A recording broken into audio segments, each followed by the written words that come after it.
All right, well, we're here with book number two for 2022, Americanah by Chimamanda Ngozi Adiche.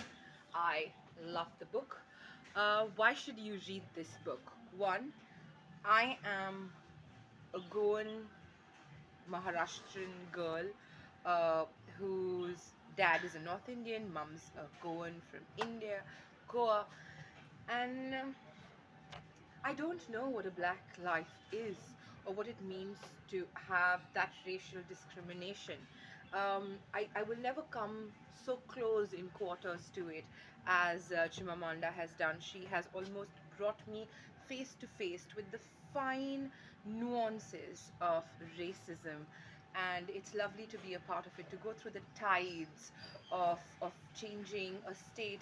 I love how she says that when she steps off the plane in America, that's when she first faces racism. It hits on you. And when you go back, when she goes back to Africa, the racism almost disappears in a second.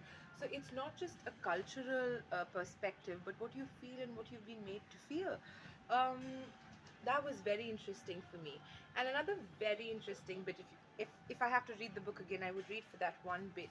She goes in detail and she explains about the internal, emotional, and mental journey of a black person who saw the candidature and winning of Barack Obama. It was a movement for them. It was I look up to Barack Obama. I adore him. And the way this was portrayed and put together and done through, I cried with her. I had the tears of joy at that moment. I relived the election of the first black president in the White House. I relived the moment, the joy, and everything in between.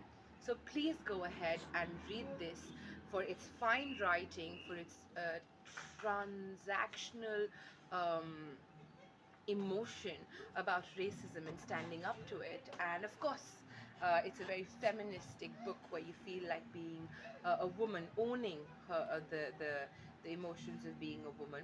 There is, of course, a love story that goes right through, and you just want them to meet. By the time you've covered one third of the book, you just want the two major characters to meet and make love and they just meet already, and they do, but it's so much is left to the imagination that it's beautiful. So go ahead and read this book. It's my suggestion and a very strong one for 2022.